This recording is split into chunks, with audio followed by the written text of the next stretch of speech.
பச்சை சுண்டைக்காயை வச்சுட்டு காரக்குழம்பு செய்முறை பார்த்தரலாமா? டேஸ்ட்டு அட்டகாசமாக இருக்கும். கண்டிப்பாக ட்ரை பண்ணி பாருங்கள். எல்லார் வீட்லேயுமே கொத்து கொத்தாக காய்க்கிறனாலையோ என்னவோ, ரொம்ப மலிவான விலையில் கிடைக்கிறனாலையோ என்னவோ, இதோடைய மகத்துவம் நமக்கு என்னன்னு தெரியாத போயிடுச்சு. இந்த சுண்டைக்காயில் அவ்வளோ பெனிஃபிட்ஸ் இருக்குது. கண்டிப்பாக ட்ரை பண்ணி பாருங்கள்.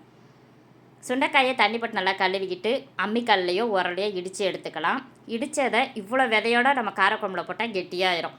ஃபஸ்ட்டு ஒரு தண்ணி போட்டு லைட்டாக அலம்பி நம்ம ஒரு பாத்திரத்தில் எடுத்துக்கலாம்.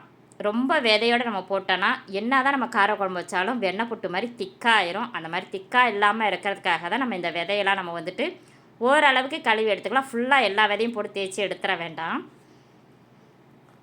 ஒரு கடாயை வச்சுக்கிட்டு கொஞ்சமாக நல்லெண்ணெய் விட்டுக்கிட்டு நம்ம ரெடி பண்ணி வச்சுருக்கிற சுண்டைக்காயை ஒரு 10 நிமிஷம் வதக்கினாலே நல்லா வதங்கிடும். நல்லா வாசமாகவும் இருக்கும். வதக்கும் பொழுது ஒரு பாத்திரத்தில் எடுத்து வச்சுக்கலாம்.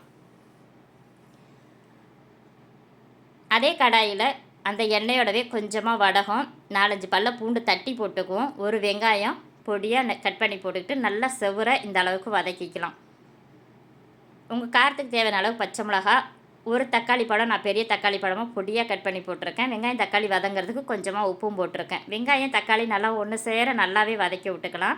1/4 டீஸ்பூன் மஞ்சத்தூள், 2 டீஸ்பூனு தனியாத்தூள், 1 டீஸ்பூன் தனி மிளகாய் தூள் போட்டுக்கிட்டு 2 கிண்டி விட்டுக்கிட்டு உங்களுக்கு புளிப்புக்கு தேவையான அளவுக்கு புளி தண்ணியை கரைச்சி நம்ம இந்த வெங்காயம் தக்காளியோட ஊற்றிக்கலாம்.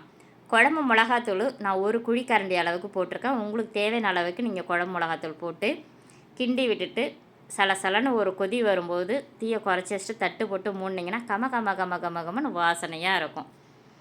ஒரு 15 நிமிஷம் கழித்து நீங்கள் ஓப்பன் பண்ணி பார்த்தீங்கன்னா எண்ணெய் பிறண்டு மேலே வந்திருக்கும். இந்த குழம்பு தண்ணியாக இருந்தாலுமே டேஸ்ட்டாக இருக்கும், கெட்டியாக இருந்தாலுமே டேஸ்ட்டாக இருக்கும்.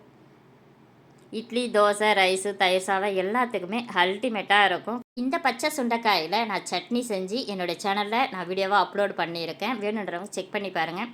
வாரத்துக்கு 2 நாள் சுண்டைக்காயை கண்டிப்பாக நம்மளுடைய உணவில் சேர்த்துக்கலாம்.